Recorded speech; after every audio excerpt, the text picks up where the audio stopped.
ఎంతైతే ప్రాధాన్యత ఇవ్వాలో,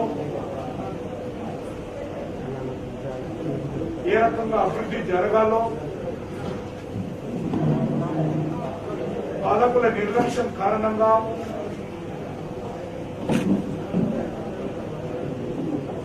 వరంగల్ నగరము వెనుకబడిపోయి వాస్తవంగా సమైక్యాంధ్రలో కానీ తెలంగాణలో కానీ అన్ని రకాలుగా అభివృద్ధి చేయాల్సినటువంటి ఆవశ్యకత, అభివృద్ధి చెందేటువంటి అవకాశము, అభివృద్ధి చేయాల్సినటువంటి బాధ్యత,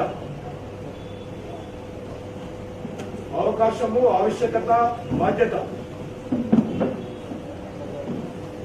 వరంగల్ నగరం పైన దృష్టి పెట్టాల్సిన అవసరం ఉండేది. కానీ దురదృష్టవశాత్తు సమైక్యాంధ్రలో వరంగల్ నగరానికి నిర్లక్ష్యం జరిగింది.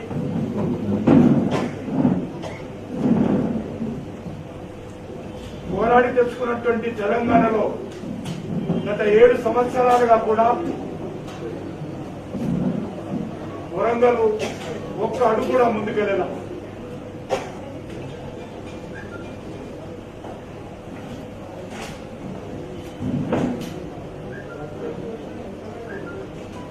ఎంత నిర్లక్ష్యం అంటే మొన్న జరిగినటువంటి వరదలే దానికి ప్రత్యక్ష నిదర్శనం. హైదరాబాద్ లో నష్టపోయినటువంటి వాళ్లకు రాష్ట్ర ప్రభుత్వం నష్టపరిహారం అందిస్తుంది. కానీ వరంగల్లో జరిగినటువంటి వరద బాధితులకు ఏ రకమైనటువంటి సహకారము రాష్ట్ర ప్రభుత్వం నుంచి రాలేదు. అంటే వరంగల్ పట్ల, వరంగల్ అభివృద్ధి పట్ల పాలకులు ఏ రకంగా వ్యవహరిస్తా ఉన్నారో అర్థం చేసుకోవచ్చు. గత సంవత్సరము అంటే గత మున్సిపల్ ఎలక్షన్ సందర్భంగా ఇదే వేదిక నుంచి నేను మాట్లాడాను. ఆ రోజు ముఖ్యమంత్రి గారు అనేక రకాల హామీలు ఇవ్వడం జరిగింది.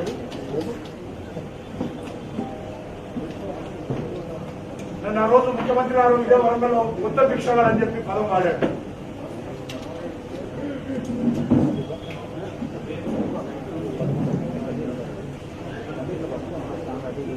నేను ఈరోజు ముఖ్యమంత్రి గారిని ప్రశ్నిస్తా ఉన్నాను, ఎందుకు టీఆర్ఎస్ పార్టీకి ఓటయ్యారు?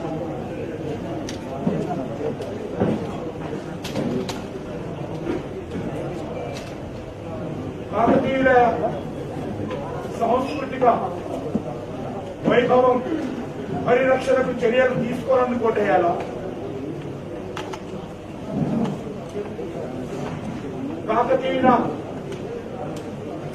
పేరుతో ఏర్పాటైనటువంటి కాకతీయ విశ్వవిద్యాలయం నిర్వీర్యం చేసినందుకు కోటేయాలా?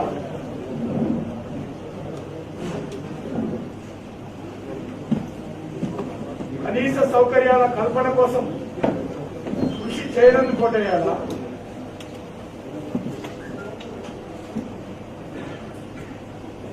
వరదలలో నదులను తలపించి నష్టపోయిన బాధితులకు సహాయం అందించడానికి కోటేయాలా?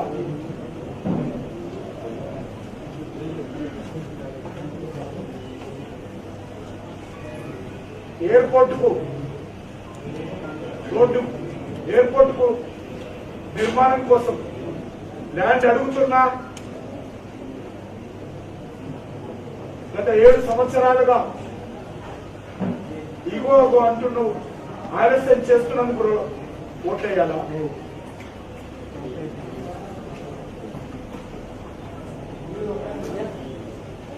రైల్వే కోచ్ ఫ్యాక్టరీ నుంచి మాట్లాడతారు తప్ప రైల్వే కోచ్ వరాలి పరిశ్రమకు 4 సంవత్సరాలుగా 3000 మందికి ఉపాధి కల్పించేటువంటి ఆ యూనిట్ కు ల్యాండ్ ఇప్పటికి కూడా హ్యాండ్ ఓవర్ చేయనందుకు ఓటేయాలా?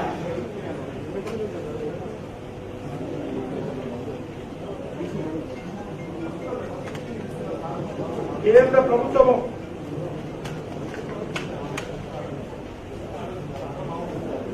అత్యంత ఉదారంగా smart city, heritage city, Amrut city కింద మంజూరు చేస్తే దానికి రాష్ట్ర ప్రభుత్వ వాటా చెల్లించకుండా ఆ యొక్క స్కీములను నిర్వీర్యం చేస్తున్నందుకు ఓటేయాలా? కేంద్ర ప్రభుత్వం నిర్మాణం చేస్తున్నటువంటి సూపర్ స్పెషాలిటీ హాస్పిటల్ ఇవ్వాల్సినటువంటి 30 కోట్లలో కూడా అరకొర నిధులిస్తూ హాస్పిటల్ ప్రారంభానికి సహకరించకుండా నిర్లక్ష్యం చేస్తున్నందుకు ఓటేయాలా?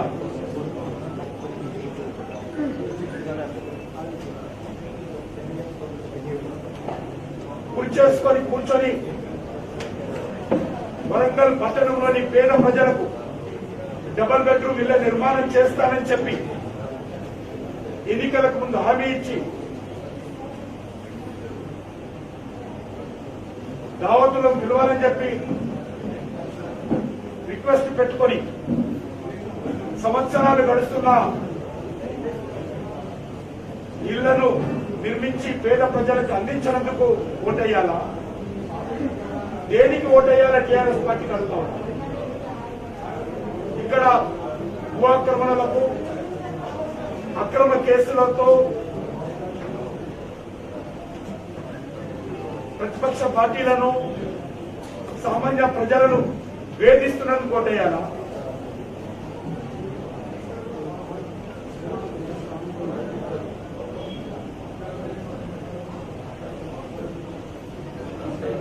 కనీసము 7 సంవత్సరాలు గడుస్తున్న వరంగల్ పట్టణంలో ఉన్నటువంటి నిరుద్యోగ యువకులకు ఉద్యోగ అవకాశాలు కల్పించకుండా కనీసం 7 సంవత్సరాలుగా ఒక్క టీచర్ పోస్ట్ కూడా భర్తీ చేయనందుకు ఓటేయాలా?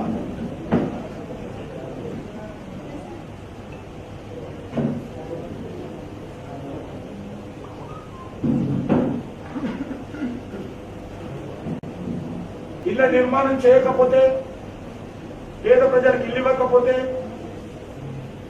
ఓటు అడగనంటే అసెంబ్లీ సాక్షిగా చెప్పినటువంటి ముఖ్యమంత్రి గారు ఇల్లు ఇవ్వకపోతే నువ్వు నోట్లు అడగను అని చెప్పి అసెంబ్లీ సాక్షిగా ప్రకటించినటువంటి ముఖ్యమంత్రి గారు ఇల్లు ఇవ్వకుండానే మరోసారి మభ్యపెట్టి ఓట్లు అడుగుతున్నందుకు ఓటేయాలా?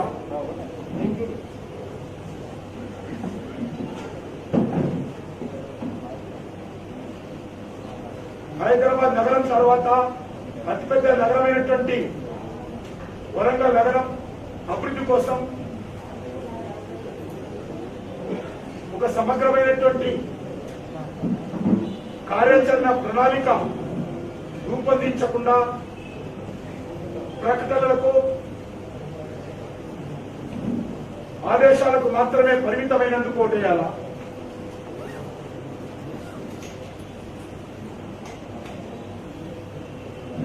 తెలంగాణ ఉద్యమాన్ని, తెలంగాణ రాష్ట్ర ఏర్పాటును వ్యతిరేకించినటువంటి వ్యక్తులకు పెద్దపీట వేసి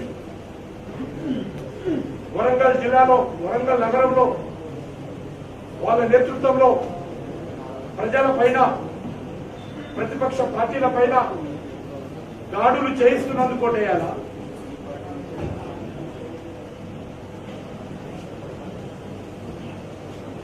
టీఆర్ఎస్ పార్టీ స్పష్టంగా ప్రజలకు చెప్పాల్సినటువంటి అవసరం.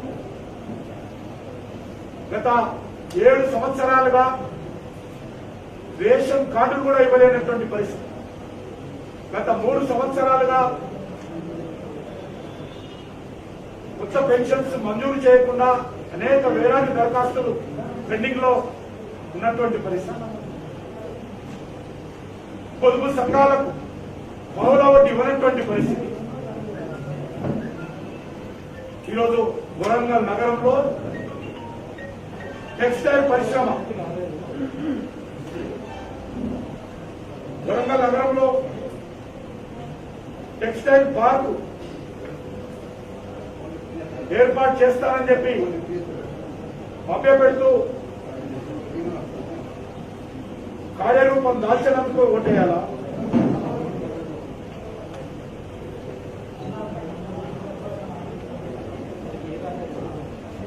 భారతీయ జనతా పార్టీగా మాకు ఒకే ఒక కార్పొరేటర్ ఈ యొక్క కార్పొరేషన్ లో ఉన్నారు. ఎమ్మెల్యే కానీ ఎంపీ కానీ ఎవరు లేకున్నా కూడా నరేంద్ర మోడీ గారి ప్రభుత్వం అధికారంలోకి వచ్చిన తర్వాత గత 7 సంవత్సరాలుగా అనేక రకాల అభివృద్ధి కార్యక్రమాలు వరంగల్ నగర ప్రజల సంక్షేమం కోసం, వరంగల్ నగర ప్రజల యొక్క జీవన ప్రమాణాలు పెంచే ప్రయత్నం కేంద్ర ప్రభుత్వం చేసింది. అది స్మార్ట్ సిటీ ప్రాజెక్టు కావచ్చు, అది అమృత్ సిటీ ప్రాజెక్టు కావచ్చు,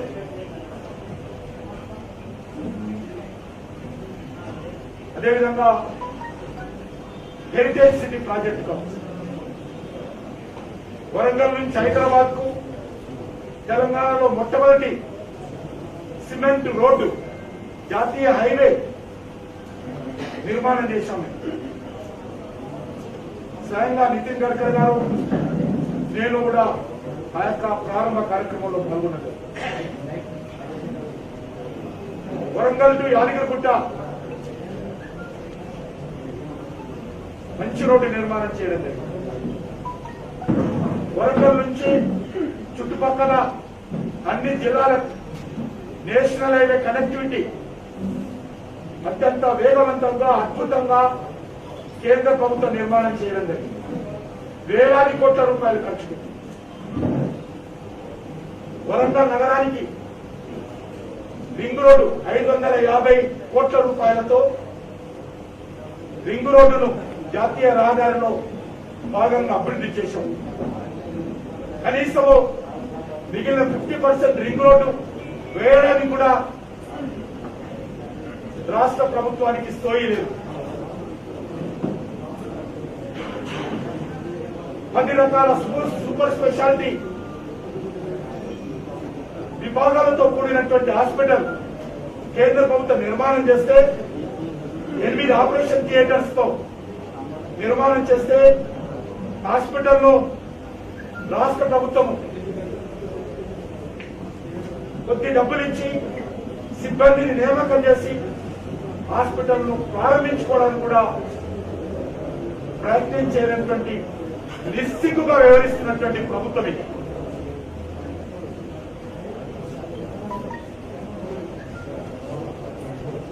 ఎయిర్పోర్ట్ కు ల్యాండ్ కావాలని పదే ఉత్తరాలు రాస్తున్నప్పటికీ కూడా ఇక్కడ ఎయిర్పోర్ట్ వచ్చినట్లయితే ఐటీ, ఇతర ఇండస్ట్రీస్, టూరిజం అభివృద్ధి చెందడానికి అవకాశం ఉంటుంది. తెలంగాణ నగరంలో హైదరాబాద్ తర్వాత మరొక నగరానికి ఎయిర్పోర్ట్ వచ్చేటువంటి అవకాశం ఉంటుంది. అదే ఆంధ్ర రాష్ట్రంలో తీసుకుంటే విశాఖపట్నం, రాజమండ్రి, విజయవాడ, తిరుపతి, పుట్టపర్తి, కర్నూలు, అనేక రాష్ట్రాలలో, అక్కడ అనేక జిల్లాలలో ఎయిర్పోర్ట్ ఉన్నాయి. నిన్న మొన్న కర్నూలు ప్రారంభించుకున్నారు వాళ్ళు ఎయిర్పోర్ట్. మరి మన రాష్ట్ర ప్రభుత్వానికి ఏ రోగం వచ్చిందని అడుగుతాం. ల్యాండ్ ఇవ్వడానికి ఎందుకు ఆలస్యం చేస్తామని అడుగుతాం.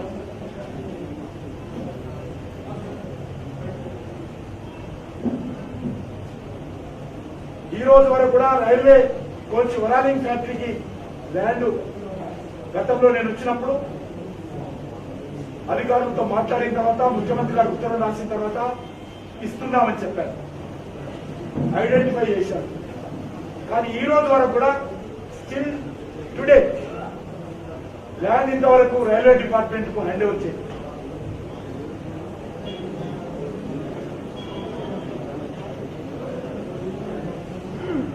ధరణిలో ప్రాబ్లం ఉందని చెప్పి అది ఆయన హ్యాండ్ ఓవర్ చేస్తారు. కాబట్టి కేంద్ర ప్రభుత్వము ఇక్కడ డయాలసిస్ సెంటర్ ఏర్పాటు చేయడం జరిగింది. కొత్తగా ఇప్పుడు ఆక్సిజన్ గాలి ద్వారా ఆక్సిజన్ ఉత్పత్తి చేసేటువంటి కరోనా మహమ్మారి నేపథ్యంలో వరంగల్ కు యూనిట్స్ కూడా ఆక్సిజన్ యూనిట్స్ కూడా ఏర్పాటు చేయడం జరిగింది. కొత్తగా మంజూరు చేయడం జరిగింది.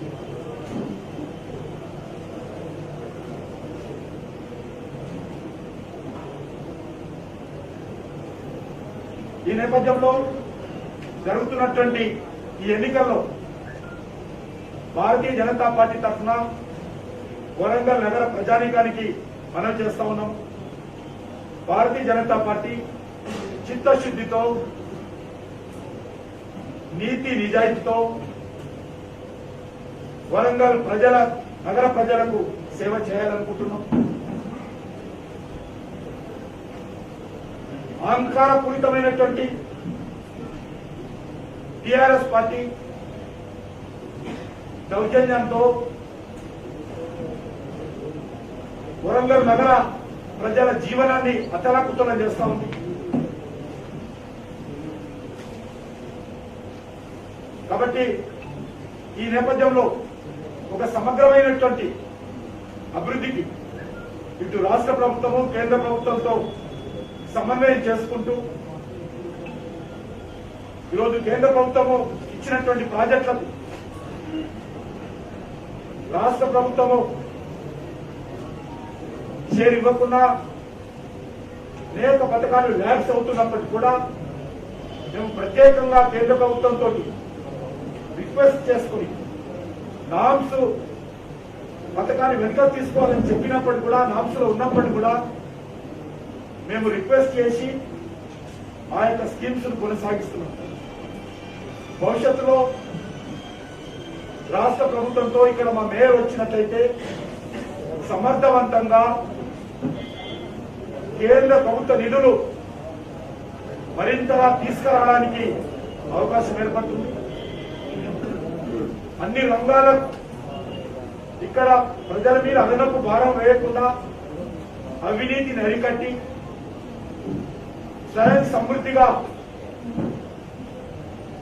వరంగల్ నగరము ఆర్థికంగా బలపడే విధంగా పుంజుకునే విధంగా చర్యలు తీసుకుంటాం. కరప్షన్ ను పూర్తిగా అరికట్టి వరంగల్ నగరాన్ని సమగ్రమైనటువంటి అభివృద్ధి దిశలో ముందుకు తీసుకెళ్తాం. హైదరాబాద్ తో అంటే హైదరాబాద్ నేను హైదరాబాద్ నుంచి ఉన్న వాళ్ళకి హైదరాబాద్ తో సమానంగా అభివృద్ధి జరిగే విధంగా ప్రైవేట్ సెక్టార్ ను ప్రోత్సహిస్తాం. ప్రైవేట్ సెక్టార్ ద్వారా ఇక్కడ అనేక రకాల ఉపాధి అవకాశాలు మెరుగుపడే విధంగా, పెట్టుబడులు వచ్చే విధంగా, టూరిజం పెరిగే విధంగా వరంగల్ నగరంలో ఒక సమగ్రమైనటువంటి చర్యలు తీసుకుంటాం. ఇక్కడ ఉన్నటువంటి కేంద్ర ప్రభుత్వ కార్యాలయాలు కానీ రాష్ట్ర ప్రభుత్వ కార్యాలయాలు కానీ సమగ్రంగా సమన్వయం చేసుకుంటూ ఇక్కడ అనేకమైనటువంటి పాత బస్తీలు కూడా ఉన్నాయి. వరంగల్ హన్మకొండ వరంగల్ ఒక రెండు కాళ్ళలాగా భారతీయ జనతా పార్టీ మేయర్ వచ్చిన తర్వాత ఈ రెండు ప్రాంతాలను సమాంతరంగా అభివృద్ధి చేసేటువంటి ప్రయత్నం భారతీయ జనతా పార్టీ ప్రభుత్వం చేస్తుంది. కాబట్టి దీనికోసం ఈరోజు ప్రజలు ముందుకు రావాల్సిన అవసరం ఉంది. మా పార్టీ ప్రచారంలో ఎక్కడ వెళ్ళినా కూడా ప్రజలు ఇప్పుడున్నటువంటి పాలకులతో, ఇప్పుడున్నటువంటి కౌన్సిలర్స్ తో, ఇప్పుడున్నటువంటి ప్రజా ప్రతినిధులతో పిసికి వేశారున్నారు. వాళ్ళు మార్పు కోరుకుంటున్నారు. ఒక్కసారి వరంగల్లో మార్పు రావాల్సిన అవసరం ఉంది. తప్పకుండా మార్పు వరంగల్ ప్రజలు భారతీయ జనతా పార్టీ ద్వారానే సాధ్యమని కూడా భావిస్తున్నారు. ఆ దిశలో ఐటీ కానీ ఎడ్యుకేషన్ కానీ ఇంతకుముందు చెప్పారు. కాకతీయ విశ్వవిద్యాలయము చాలా చరిత్ర కలిగినటువంటి విశ్వవిద్యాలయం. కాకతీయ విశ్వవిద్యాలయం పేరు చెప్తేనే రోమాలు నిలిచేటువంటి పరిస్థితి ఉండేది. కానీ పూర్తిగా ఈరోజు ఆ విశ్వవిద్యాలయాన్ని టీఆర్ఎస్ ప్రభుత్వం చంపేసింది. కనీసం యూనివర్సిటీ అనేటువంటిది ఉన్నది, దానికి చరిత్ర ఉన్నది అనేటువంటి భావన కూడా లేకుండా ఈరోజు రాష్ట్ర ప్రభుత్వము ఒక పథకం ప్రకారం కాకతీయ విశ్వవిద్యాలయాన్ని నిర్వీర్యం చేసింది. కాబట్టి ఈ విషయాలను దృష్టిలో పెట్టుకొని మేము అన్ని రంగాలలో అంటే ఎడ్యుకేషన్ కానీ కార్పొరేషన్ ద్వారా ఏమేమి చేయడానికి అవకాశం ఉంటుంది, కార్పొరేషన్ ద్వారా ఏ రకంగా కేంద్రం నుంచి రాష్ట్రం నుంచి నిధులు రాబట్టడానికి అవకాశం ఉంటుంది, కార్పొరేషన్ ద్వారా ఏ రకంగా ప్రజల జీవన ప్రమాణాలు మెరుగుపరచడానికి అవకాశం ఉంటుంది. ఉదాహరణ మీకు తెలుసు, స్ట్రీట్ లైట్స్ కూడా ఈరోజు మెయింటైన్ చేస్తుంది కేంద్ర ప్రభుత్వం. ఎల్ఈడి లైట్ల ద్వారా టోటల్ గా మెయింటెనెన్స్ కేంద్ర ప్రభుత్వం ఇక్కడ చేస్తుంది. స్మార్ట్ సిటీ ద్వారా అనేకమైనటువంటి జంక్షన్ ఇంప్రూవ్మెంట్, వరంగల్ నగరంలోని జంక్షన్ ఇంప్రూవ్మెంట్స్ కూడా కేంద్ర ప్రభుత్వం ద్వారానే జరిగాయి, ఇంకా జరుగుతూ ఉన్నాయి. కాబట్టి కొన్ని వివరాలు ఇందులో ఇవ్వడం జరిగింది. మాస్టర్ ప్లాన్ ఏదైతున్నదో ఒక సమగ్రమైనటువంటి మాస్టర్ ప్లాన్ రూపకల్పన చేస్తాం. ఏవైతే గ్రామాలు గ్రేటర్ వరంగల్ విలీనం చేశారో అక్కడ ఏమాత్రం కనీసం గ్రామాలుగా ఉంటే కేంద్ర ప్రభుత్వ నిధులను ఇచ్చారు గ్రామాలకు, అది కూడా పోయింది. ప్లానింగ్ కమిషన్ విధానాల ప్రకారం అన్ని గ్రామ పంచాయతీలకు ప్రతి సంవత్సరము నిధులు వస్తా ఉన్నాయి. అది మున్సిపాలిటీలో విలీనం అయిన తర్వాత ఆ నిధులు కూడా వచ్చేటువంటి పరిస్థితి లేకుండా గ్రామాలను విలీనం చేశారు. రెండింటికి చెడ్డ రేవడి చేశారు గ్రామాలకు. కాబట్టి ఒక సమగ్రమైనటువంటి మాస్టర్ ప్లాన్ రూపకల్పన చేసి వరంగల్ అభివృద్ధి కోసం చర్యలు తీసుకుంటాము. అదేవిధంగా ఇంతకుముందు చెప్పినట్టు సాంస్కృతిక పర్యాటక అభివృద్ధి కోసం ప్రైవేట్ సెక్టార్ ద్వారా నిధులు వచ్చే విధంగా, పెట్టుబడులు వచ్చే విధంగా ప్రయత్నం చేస్తాం. కేంద్ర ప్రభుత్వం నుంచి నిధులు తీసుకొస్తాం. రాష్ట్రం నుంచి కూడా విశేషంగా తీసుకొచ్చేటువంటి ప్రయత్నం చేసి దాన్ని ముందుకు తీసుకురావాల్సిన అవసరం ఉంది. అదృష్టవశాత్తు ఇక్కడ హైదరాబాద్ నగరానికి దగ్గరగా ఉన్నాం. వరంగల్లో చాలా అద్భుతమైనటువంటి కాకతీయుల యొక్క సాంస్కృతిక వైభవం ఉన్నది. ఇక్కడ దాన్ని పునరుద్ధరించేటువంటి ప్రయత్నం తప్పకుండా భారతీయ జనతా పార్టీ మేయర్ వచ్చిన తర్వాత చేస్తాము. అదేవిధంగా తెలంగాణ విమోచన ఉత్సవాన్ని ఏదైతే రజాకార్ల వ్యతిరేకంగా 2 జిల్లాలు ప్రధానంగా పోరాటం చేశారు. ఒకటి నల్గొండ జిల్లా, ఒకటి వరంగల్ జిల్లా. ఈ వరంగల్ నల్గొండ జిల్లాలలో వేలాది మంది గ్రామీణ ప్రాంతాల్లో ఉన్నటువంటి యువకులు, మహిళలు, రైతులు, రైతు కూలీలు రజాకార్ల మీద విరోచితమైనటువంటి పోరాటం కొనసాగించారు. కానీ వాళ్ళ పోరాటానికి ఈరోజు ఎక్కడ కూడా గుర్తింపు లేదు. కాబట్టి ఆ యొక్క తెలంగాణ విమోచన రజాకార్ల మీద పోరాటం చేసి 3 రంగుల జెండా ఎగరేసి ఇక్కడ స్వాతంత్ర చర్చ వాయువులు పీల్చినటువంటి రోజు మరి తెలంగాణ విమోచన దినోత్సవం. దాన్ని చాలా అద్భుతంగా ఇక్కడ మా మేయర్ వచ్చినట్లయితే తెలంగాణ ప్రజలందరూ గర్వపడే విధంగా మున్సిపల్ కార్పొరేషన్ ద్వారా ఆ యొక్క ఉత్సవాలను ఘనంగా నిర్వహించి ఆ యొక్క రజాకారుల వ్యతిరేకంగా స్వాతంత్రం కోసం పోరాటం చేసినటువంటి అమరవీరుల యొక్క నివాళులు అర్పించేటువంటి కార్యక్రమం కొనసాగిస్తామని చెప్పి ఈ సందర్భంగా మనవి చేస్తా ఉన్నాను. అదేవిధంగా శానిటేషన్ విషయంలో కావచ్చు, ఔటర్ రింగ్ రోడ్డు ఏదైతే కేంద్ర ప్రభుత్వం 50% పూర్తి చేసిందో మిగిలిన 50% ఔటర్ రింగ్ రోడ్డు కూడా రాష్ట్ర ప్రభుత్వంతో క్వారంటైన్ చేసైనా సరే ఔటర్ రింగ్ రోడ్డు వేగవంతంగా పూర్తి చేసి మరి వరంగల్ నగరానికి మణిహారంగా ఈ యొక్క ఔటర్ రింగ్ రోడ్డును వరంగల్ ప్రజలకు ఇవ్వాలనేటువంటి నిర్ణయం తీసుకున్నాం. అదేవిధంగా మరి ఇక్కడ పనిచేస్తున్నటువంటి వీధి వ్యాపారస్తులకు కేంద్ర ప్రభుత్వం ప్రధానమంత్రి స్వనిధి యోజనతో పాటు జిహెచ్ఎం గ్రేటర్ వరంగల్ కార్పొరేషన్ ద్వారా కూడా ఇన్సూరెన్స్ చేసేటువంటి కార్యక్రమం కూడా వీధి వ్యాపారస్తులకు కల్పిస్తాము. అదేవిధంగా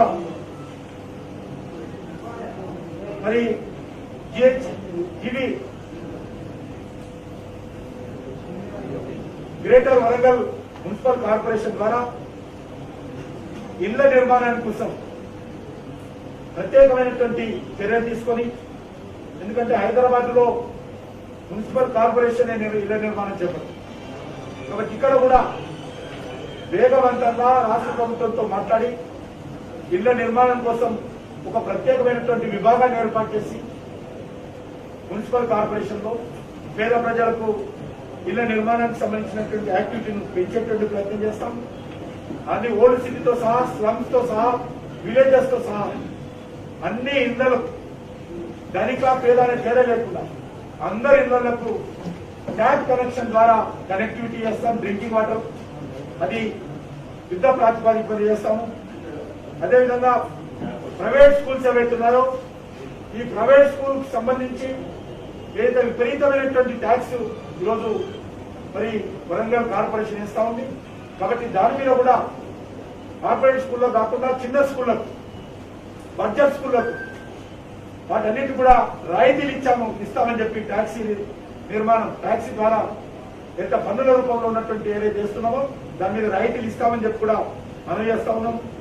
అదేవిధంగా సెల్ఫ్ అసెస్మెంట్ చేసే విధంగా హౌసింగ్ ఇంటి ట్యాక్స్ విషయాన్ని కూడా రూపకల్పన చేస్తాము. అదేవిధంగా కొంత ఆలస్యం అయితే ఈరోజు దుర్మార్గాలు విధిస్తున్నారు కాబట్టి అది లేకుండా వాళ్ళకు వెసులుబాటు కల్పించే విధంగా, మోటివేట్ చేసే విధంగా చర్యలు తీసుకుంటామని చెప్పి కూడా ఈ సందర్భంగా మనం చేస్తా ఉన్నాను. అదేవిధంగా ముఖ్యంగా గవర్నమెంట్ హాస్పిటల్స్ ఏవైతున్నాయో గవర్నమెంట్ హాస్పిటల్స్ ను మెరుగుపరచడం కోసం రాష్ట్ర ప్రభుత్వ నిధులతో పాటు అవసరమైతే కార్పొరేషన్ ద్వారా కూడా సహాయ సహకారాలు అందించి ప్రాపర్ కోఆర్డినేషన్ చేసి వరంగల్ నగరంలో ఉన్నటువంటి అన్ని హాస్పిటల్స్ ను మరి మెరుగైనటువంటి సౌకర్యాలు కల్పించే విధంగా చర్యలు తీసుకుంటామని చెప్పి ఈ సందర్భంగా మనం చేస్తా ఉన్నాను. మరి యువతకు సంబంధించి స్పోర్ట్స్ ఎంకరేజ్మెంట్ తప్పకుండా అది జిమ్ సౌకర్యం కావచ్చు, లేకపోతే క్రికెట్ స్టేడియాలు కావచ్చు, అది కూడా ఏర్పాటు చేస్తాము.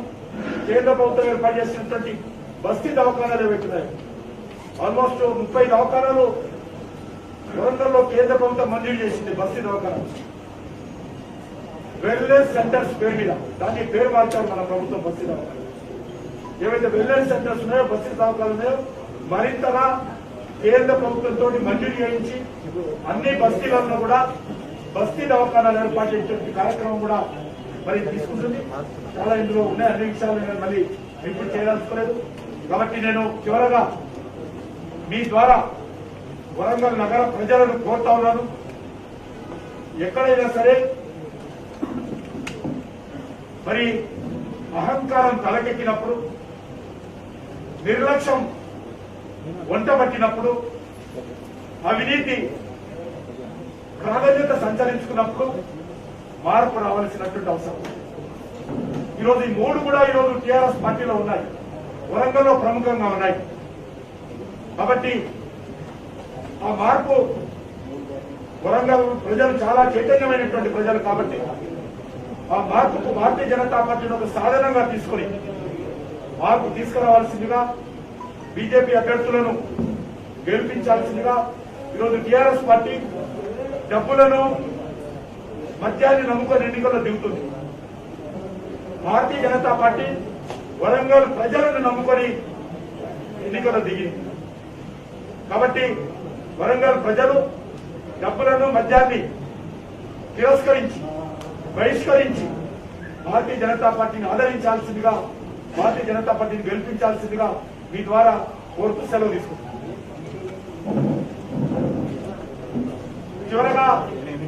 చివరగా ఇక్కడ కాంగ్రెస్ పార్టీ కూడా పోటీ చేస్తా ఉంది. కాబట్టి కాంగ్రెస్ పార్టీ కూడా చూసాము అనేక ఎన్నికల్లో కాంగ్రెస్ చేసినటువంటి ఓట్లు మురిగిపోతా ఉంది. మార్పు రావాలంటే, అధికార పార్టీకి బుద్ధి చెప్పాలంటే కాంగ్రెస్ పార్టీకి ఓటేస్తే అవి మురిగిపోయే అవకాశం ఉంది. కాబట్టి కాంగ్రెస్ పార్టీకి మరి ఏ ఒక్కరు ఓటేసినా అది మురిగిపోతుంది, వృధా అవుతుంది. అనుకున్నటువంటి లక్ష్యం నెరవేరదు. కాబట్టి నేను నగర ప్రజలను కోరుతా ఉన్నాను, ప్రధాన పోటీ టీఆర్ఎస్ భారతీయ జనతా పార్టీ మధ్యలోనే ఉన్నది. కాబట్టి మరి మార్పు రావాలనుకున్నటువంటి వాళ్ళు, అవినీతి పోవాలనుకున్నటువంటి వాళ్ళు, కుటుంబ పాలనను మరి కట్టడి చేయాలనుకున్నటువంటి వాళ్ళు, నిరుద్యోగ ఉపాధి అవకాశాలు మెరుగుపరచాలనుకున్నటువంటి వాళ్ళు, అహంకారం అవినీతి తగ్గించాలనుకున్నటువంటి ప్రతి ఒక్కరు కూడా భారతీయ జనతా పార్టీని ఆదరించాల్సిందిగా కోరుతున్నాం. ఇప్పుడు కేసీఆర్ అవినీతి చేసిండు, అక్రమాలు జైలు పంపుతాం అని అంటారు. మరి మీరు కేంద్రంలో ఉన్నారు, విచారణ చేయొచ్చు, పంపొచ్చు. ఎందుకు ఈ రకంగా రాజకీయంగా ఇట్లా అనడం?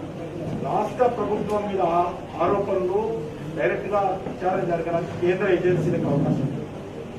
రాష్ట్ర ప్రభుత్వం కోరడం కానీ హైకోర్టు ఆదేశించడం కానీ. ఆయన కూడా ఇదే మాట్లాడారు. కేసీఆర్ ప్రభుత్వం మీద విమర్శలు చేస్తున్నటువంటి బీజేపీ అవార్డులు ఇస్తున్నది, ప్రోత్సహిస్తుంది, రెండు పార్టీల ఉద్యమం ఎదురని చెప్తుంది. ఆయన మాటలు పట్టించుకోవాల్సిన పెద్ద పట్టించుకోవాల్సిన అవసరం, సీరియస్ తీసుకోవాల్సిన అవసరం.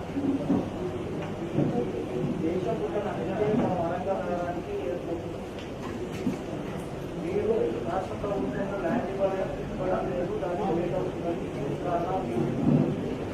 కేంద్రం సంసారం చేస్తుందంటే ల్యాండ్ ఇచ్చిన అసలు ఏం జరుగుతాం సార్? కేంద్ర మంత్రిగా మీ ద్వారా వరంగల్ ప్రజలను కోరుతా ఉన్నాను, ఏ రోజైతే ల్యాండ్ కేంద్ర ప్రభుత్వానికి కానీ ఎయిర్పోర్ట్ అథారిటీకి హ్యాండ్ ఓవర్ చేస్తారో మరుసటి రోజు నుంచే ఎయిర్పోర్ట్ నిర్మాణ పనులు ప్రారంభిస్తాం. మీకు తెలుసు కర్నూలులో ప్రారంభం చేశాం. రాష్ట్ర ప్రభుత్వం ముందుకు వచ్చి చేసి ఆ సోయిలకు అడుగుతాం. కర్నూలులో ఎట్లా చేస్తున్నారు? అక్కడ ప్రభుత్వం రాష్ట్ర విభజన తర్వాత ఆ మాత్రం సోయి లేదా తెలంగాణ ప్రభుత్వానికి? ఆ దారిలో నడవచ్చు కదా. 600 ఎకరాలు గిరిజన యూనివర్సిటీ కోసం కేటాయించడం అంటున్నారు.